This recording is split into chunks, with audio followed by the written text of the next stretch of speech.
All right, who has ever experienced pain in their body or in their life before?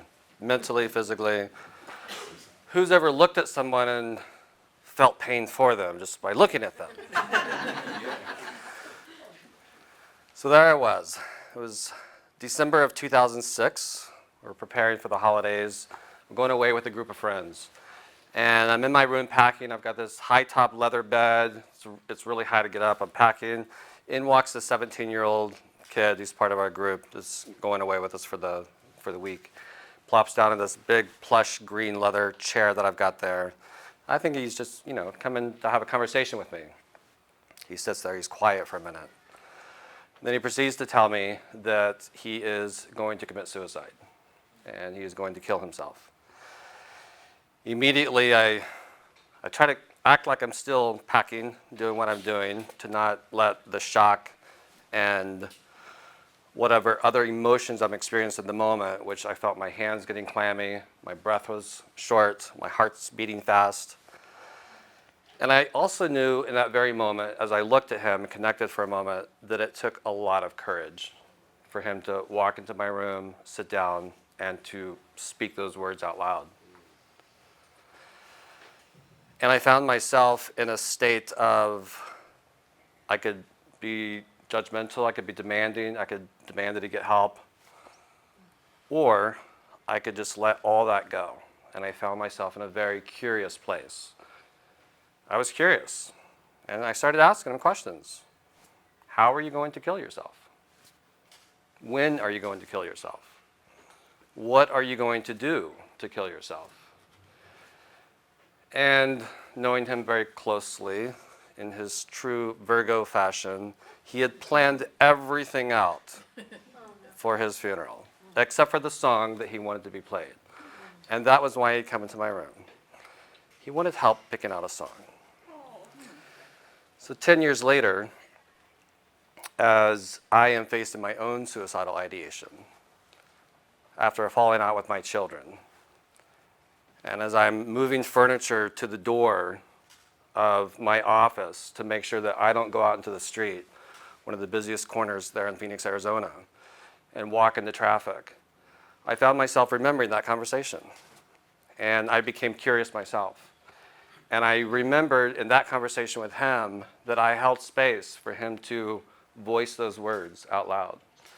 And I found myself reaching out to a designated listener that I have for myself. And I began a conversation with her. And she was the same way. She was curious. And I had already kind of set this up, like, no judgment. I don't want your pet. Just listen to me. And I found through that conversation that my children are my soul's quiet whisper within me. They're my guiding light. And I found myself wanting to become the very best version, first to prove them wrong. And then I realized it wasn't about that. It was really for me to go be my best version as their father, would inspire them to live their best lives. And I knew, with all the work that I had done, that it would begin to heal the ancestral ties that we have for both past, present with my children, and also with their children. Now a grandfather of a 4-year-old and a grandfather-to-be.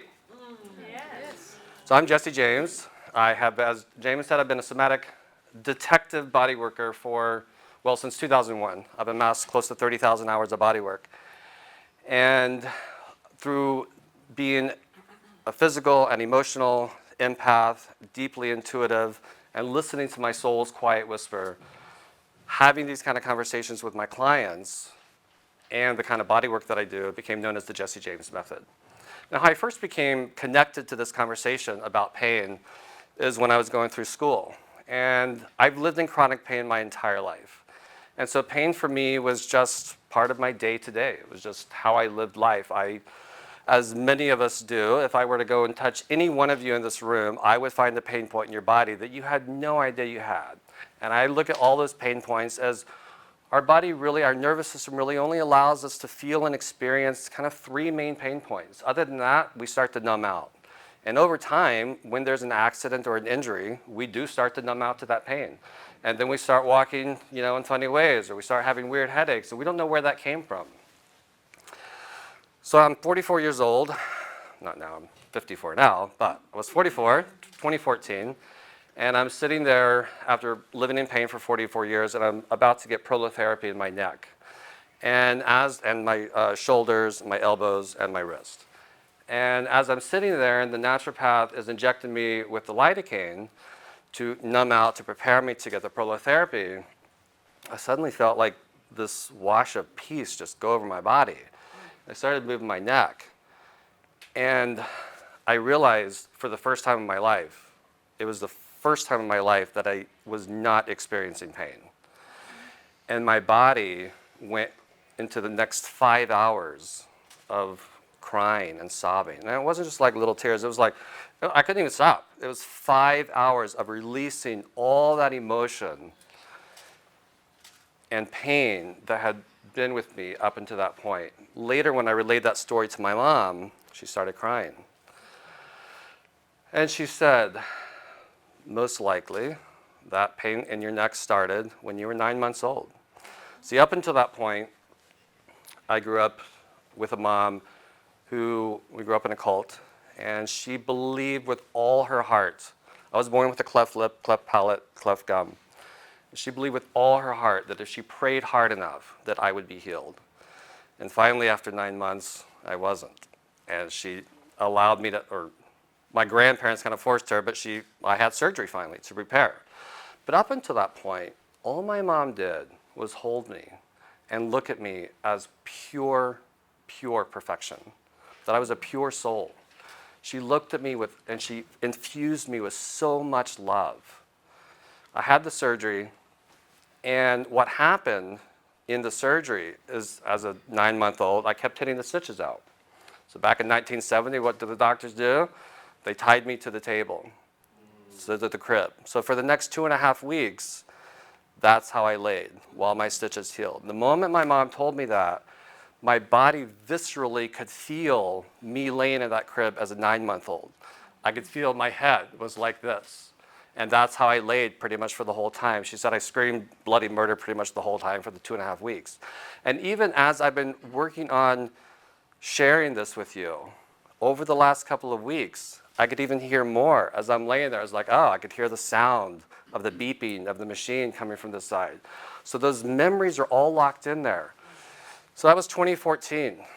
And what I realized is that there's an event that happens. At some point in all of our lives, there's an event that happens.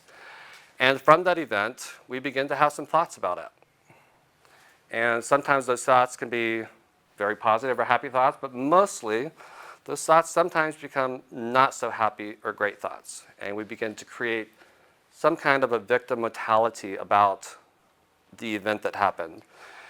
Left unprocessed, untalked about, undealt with over time begins to create dis-ease in our body. And that left unprocessed begins to create pain, chronic pain, and disease in our body.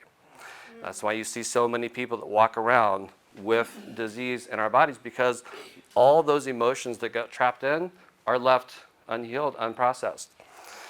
And so what I invite you to consider is that at some point, all of you have or will experience some form of pain in your life, whether it's dealing with suicide or some kind of an accident or some kind of pain in your life. And I invite you to, just like I did in the conversation with the young man and just like I created with my friend, is that I'm going to let my inner nerd come out here for a second because I like acronyms. So I'd like for each of us to become a DACL. And you say, what is a DACL? What is a DACL? What's a jackal? So this is how each of us can begin today. Just like I did with that young man, and just like I was for myself, and just like I have for 30,000 plus hours of work with clients, is that D, that you become a designated, active, curious listener. And you can begin that today. Begin that with yourself. Go home at the end of the day. Maybe make a note. Jesse James, he talked about being a DACL. Okay, he talked about overcoming pains of life. All right, start with your body. Just close your eyes, maybe lay in bed. Start with your toes. Maybe feel your toes, wiggle your toes. Work all the way up your body. Where do you feel pain, or where do you not have freedom in your body that you would like to have? like you were when you were a baby. Like we could fall and be okay. Most of the time, depends on how much we fall. And start making some notes about that, journaling, and begin asking. Engage with yourself. Be curious with yourself. How did this happen? When did it happen? What was going on around me when it happened? Because that question, not only about like, I could trip my toe, but what was I thinking about? Or I could trip and hit my toe, whatever, you know? But what was happening in my thoughts when that happened? That's what I'm more curious about. Not long ago, I fell in Miami. I fell on 3 little steps.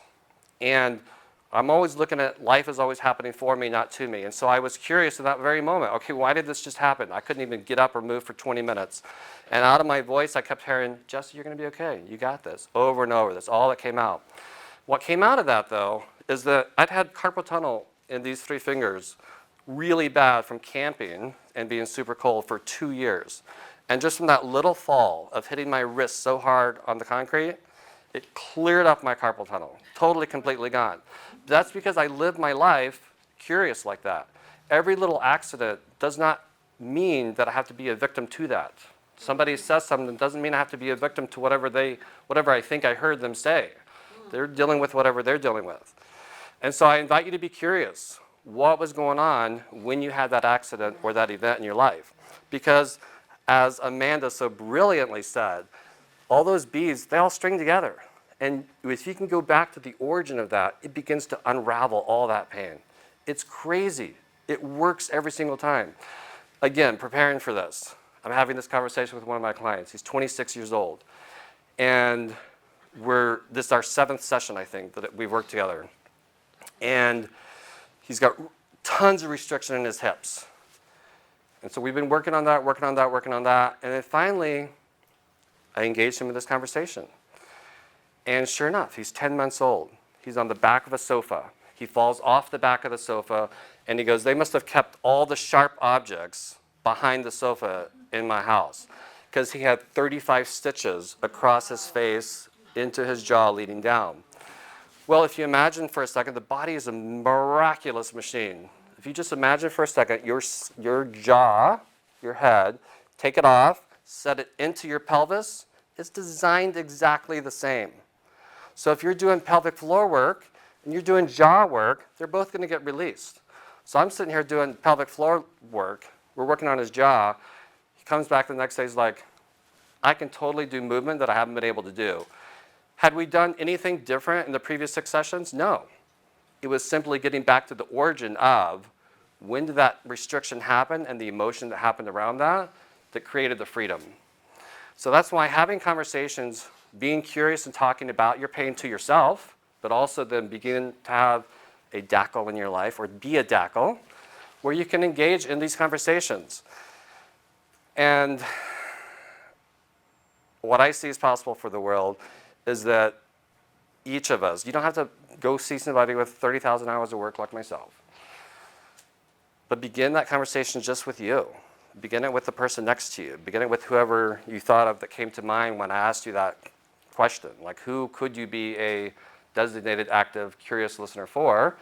And who would you like to be that for as well? So I invite you, that is your homework. I invite you to go think about that, not only for yourself, begin healing yourself. Your body, I'm 54 years old now, so to finish that story, is I started my first release of chronic pain in my neck when I was 44 years old. 4 years later, after that fall, it went back into chronic pain. 10 minutes on a medical device, a machine, I was out of pain again. 4 years later, a little bit more pain in my neck. Started using some pain sprays. And within 3 months, gone. And now 2.5 years later, I've had no pain in my neck for 2.5 years. So that took 8 years. So it does take some time.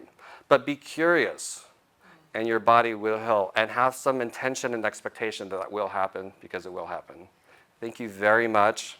It's been an honor to be here. I love you, all of you, for being here, because that means you're someone that's curious. So thank you. I'm Jesse James.